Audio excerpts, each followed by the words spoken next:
Department है वो topper है इसके। नंबर 2, लीक आउट हुआ कि पेपर लीक आउट हुआ गोधरा, झज्जर, फिर आपका पटना, 3 नाम तो मुख्य रूप से आए हैं। गोधरा का एक लड़का गिरफ्तार किया गया, अनुराग यादव। उसने बताया कि हम 24 लड़के थे, एक रेस्ट हाउस में रुके थे, पेपर हमारे को पहले दिया गया और उस पेपर से हमारे को रटवाया गया और उसके बाद हमने पेपर कुछ उनके जो चहेते थे उनको 5% नंबर एक्स्ट्रा दिए गए।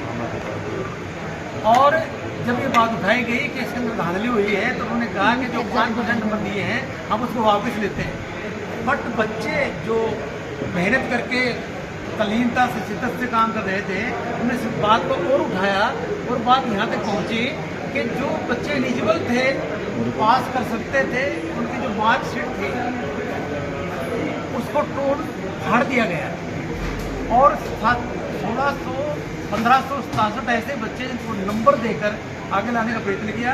67 बच्चे क्या किसी मेरिट के अंदर 720 में 720 नंबर ले सकते हैं। NTA नेशनल टेस्टिंग एजेंसी जो है वो एक साधारण सोसाइटी एक्ट के अंदर रजिस्टर्ड की जाती है, वो स्टेचुटरी और कॉन्स्टिट्यूशनल संस्था नहीं है। पूरे भारत के लेवल पर 24 लाख बच्चों ने जो टेस्ट दिया था, ये बात उठाई जाती है कि अगर इस प्रकार के 8 किस्म के लोग डॉक्टर बनेंगे तो देश का भविष्य कैसा होगा। और इसका पूरे भारत के अंदर आम आदमी पार्टी डिस्ट्रिक्ट लेवल पर इसका विरोध करती है, इंक्वायरी की मांग करती है। और एक मंत्री का नाम आया गुजरात के, और एक देखिए शिक्षा मंत्री बने धर्मेंद्र प्रधान, उनको यहाँ का प्रभारी लगा दिया गया। शिक्षा मंत्री शिक्षा का काम करेगा, ये तो वही हुआ ना कि टीचर है वो वोटर लिस्ट भी तैयार करेगा और दूसरे काम नहीं करेगा। तो शिक्षा का व्यवस्था का परिवर्तन जरूरी है और जो केवल आम आदमी पार्टी कर सकती है। पूरे भारत में हम इस रोज प्रकट करते हैं और इस प्रकार के जो दोषी लोग उनको सजा दी। इसमें तो सुप्रीम कोर्ट पहले भी संज्ञान ले ही चुका है, संज्ञान ले चुका है, 8 तारीख को सुनाई है।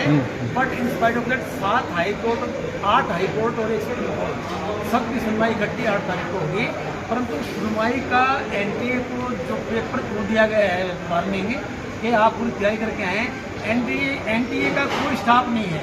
वो हायर करते हैं कॉलेज से, स्कूलों से लेक्चरर, यूनिवर्सिटी से प्रोफेसर और उनको 2000-1500 रुपये देकर ये टेस्ट कराते हैं। NTA को वो सुप्रीम कोर्ट ने फटकार भी लगाई है। वो फटकार ये लगाई है कि स्टेचुटरी बॉडी नहीं है। तो वो सुप्रीम कोर्ट तक कहते हैं कि आप स्टेचुटरी बॉडी नहीं और से इलेक्शन कमीशन है, संविधान में वर्णित है। तो इसका तो वर्णन भी नहीं है कहीं पर। एक साधारण सोसाइटी NGO बनाते हैं, इस प्रकार से बनाई जाती है। देश का आज NDA की सरकार है, हमने गलती से मोदी सरकार लिख दिया। NDA की सरकार है, मोदी सरकार को इस इलेक्शन में खत्म हो चुकी है, तानाशाही सरकार। यानी कि गलती नहीं हुई आपके? किसको मानते हो, किसको दोषी मानते हो? दोषी मानते सिस्टम को। क्या बात आपके द्वारा इंतजार क्यों नहीं की गई जैसा न्यायालय की 8 तारीख लगी? स्वागत है, नमस्कार है। ये जो इतना बड़ा है स्कैंडल है, छोटा मोटा नहीं, सब कई 100 करोड़ रुपए की इन्वेस्टमेंट है। 24 लाख बच्चे इस देश के जो आने वाली जनरेशन है, जो एक देश का भविष्य है, उनके साथ एक बड़ा भारी खिलवाड़ है। जो बच्चे इलिजिबल होने थे उनको पीछे बिठा दिया, जो उनके चहेते थे, जिनको एलिजिबिलिटी में डाउट था, उनको आगे ले गलत ढंग से गलत तरीके से। और ये पेपर लीक का जो मामला आज यानी हर बार इनके पेपर लीक होते हैं।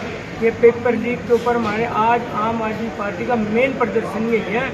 माननीय सुप्रीम कोर्ट जी तो जो फैसला करे, जैसे आपने पूछा है, सुप्रीम कोर्ट जी का तो फैसला आएगा, जो वो करेंगे माननीय सुप्रीम कोर्ट, वो तो सबसे अच्छा ही करेंगे, इसमें कोई दो राय नहीं है। मगर हमारी पार्टी का भी एक कर्तव्य है कि हम जागृत करें, लोगों को भी जागृत करें कि वो ऐसी सरकार का, ऐसी निकम्मी सरकार का बाइकाट करें, उन लोगों को बाइकाट करें जो इस तरह के धांधली करते हैं, जो बच्चों के भविष्य के साथ खिलवाड़ कर रहे हैं। और ये जो मैंने कहा डॉक्टर तो भगवान का रूप होता है।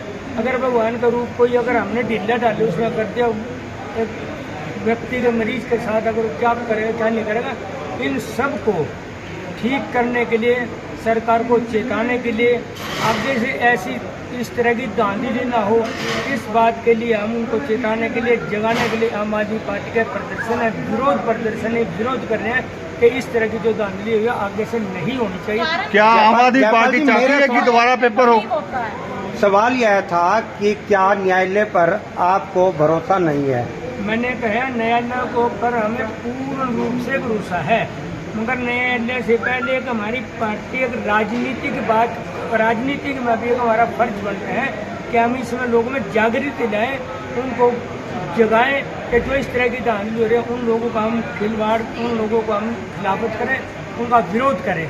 न्यायालय के ऊपर तो पूरा भरोसा जो वायदा उनको तो हम करेंगे, मगर हमारा भी एक कर्तव्य है, एक राजनीतिक स्तंभ के नाते हम भी लोगों के अंदर एक जागृति। क्या आम आदमी पार्टी चाहती है कि पेपर दोबारा हो नीट का? हाँ बिल्कुल, मैं व्यक्तिगत, मुझे पार्टी का तो शायद इस वक्त मैं नहीं कह सकता, मैं व्यक्तिगत रूप से चाहता हूँ, मेरी अपनी व्यक्तिगत राय है कि सारा का सारा दोबारा से होना चाहिए, ताकि वो जो बच्चे उनको फिर एक बार मौका मिले, वो अपनी तैयारी तो मन महसूस करके बैठ गए और उनको आगे 1 साल के लिए तो इंतजार करनी पड़ेगी या किसी प्राइवेट कॉलेज में करोड़ों रुपए के पैकेज लेने पड़ेंगे, उनको भी एक चांस दोबारा दिया जाना चाहिए। क्या लगता है कि शिक्षा माफिया जो है वो पूरी तरह से हावी हो चुका है सरकार के ऊपर? बिल्कुल, आपको सबको बताइए, यानी शुरू से रहा माफिया सरकार के अंदर जितने भी हैं बिहार के अंदर, जो कांस्टेबल का जितने भी पेपर होते हैं वो सारे लीक होते हैं। इसका मतलब है कि सरकार नाकामयाब है, उनको उन पर नकेल कसने के लिए। अगर सरकार के अंदर कोई ऐसी कामयाबी होती तो कोई पेपर जो पहले पेपर लीक हुआ उनसे सबक लेगा, आगे कोई पेपर नहीं होता। ये तो ट्रेंड बन चुका है इस सरकार का कि जो भी पेपर होगा वो लीक होगा ही होगा, जब तक इसके ऊपर माननीय सुप्रीम कोर्ट जी के आदेश से या पब्लिक के एक्शन से कोई इस पर कार्रवाई नहीं होगी। माफिया बेनकाब नहीं हुआ, मैं आपको बताना चाहता हूँ। जो अभी हमारे सम्मानित पत्रकार ने पूछा कि आम आदमी पार्टी को जल्दी क्यों है, आम आदमी पार्टी ये बताना चाहती है कि ये भाजपा सरकार की वक्त वक्त पे लोगों को तानाशाही और जोर जबरदस्ती देखने को मिलती है। 3-4 घटनाएं नीट के पेपर में हुई हैं, अलग अलग हुई हैं। इससे ये साबित होता है कि सरकार हर जगह इनको आश्रय दे रही है, इनको आशीर्वाद दे रही है। बिहार के अंदर अध जला पेपर मिला नीट का। नीट के पेपर में एग्जाम में 180 क्वेश्चन होते हैं, जिनमें से उसमें 78 क्वेश्चन जो पढ़े गए उस एग्जाम के थे मिले जुले। गोधरा के अंदर एक ही रूम में जो बच्चे जिनकी सेटिंग थी वो एक ही रूम के बच्चे टॉपर कर रहे हैं, यानी जिनकी सेटिंग थी वो एक रूम में बिठाए गए, जिनके हाथ मिली भगत। बहादुरगढ़ में सारी जगह अलग अलग तरीके हैं। बहादुरगढ़ में यदि इसका एक रूल है एग्जाम का कि यदि आप पेपर लेट देते हो तो आपको ग्रेस मार्क देने पड़ेंगे। पूरे सेंटर पे पेपर टाइम पे बांटा गया, सिर्फ एक रूम में स्पेसिफाई पेपर लेट दिया गया।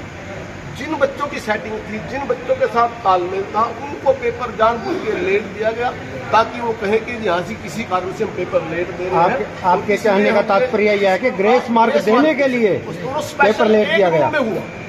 इसका मतलब हम ये बताना चाहते हैं, आम आदमी पार्टी ये बताना चाहती है आप सभी को। आप लोगों ने देखा आम आदमी पार्टी की जातियां किसान आंदोलन में, आम आदमी पार्टी की जातियां सरपंचों के साथ, आम आदमी पार्टी की जातियां मास्टरों के साथ तो वो यहाँ भी कुछ नया हटके चल रहे हैं। आप जितनी जगह उनके पेपर में दाखिली पाएगी वो हर जगह अलग अलग तरह की पाएगी। और यदि मेडिकल जैसे एग्जाम में आप इतनी बड़ी धांधली कर रहे हो तो ये उन बच्चों के साथ तो खिलवाड़ है ही है, जो बच्चे तैयारी करके जाते हैं, जो बच्चे मेहनत करते हैं, जो बच्चे वास्तव में इसको हक रखते हैं, उनके साथ तो खिलवाड़ है ही है। लेकिन जो सेटिंग से डॉक्टर बनेंगे, ये भाजपा गवर्नमेंट की है, एनडीए गवर्नमेंट इस बात की परवाह नहीं करी कि जो बच्चे गवर्नमेंट को डॉक्टर बनेंगे कल को वो इलाज तो हमारे ही परिवारों का करेंगे ना। उसमें कोई हमारा बड़ा होगा, बुजुर्ग होगा, हमारे भाई होंगे, भतीजे होंगे, बीवी होंगी, उन्हीं का इलाज करेंगे ना। उनसे इलाज की अपेक्षा की जाती, क्या कर सकते हैं? इसका मतलब जनता की कोई परवाह नहीं है, सेटिंग और पैसे की आती है। तो हम ये जगाने का काम कर रहे हैं आबादी। सर, अभी आपने आरोप लगाया कि सरपंचों को जीते हैं।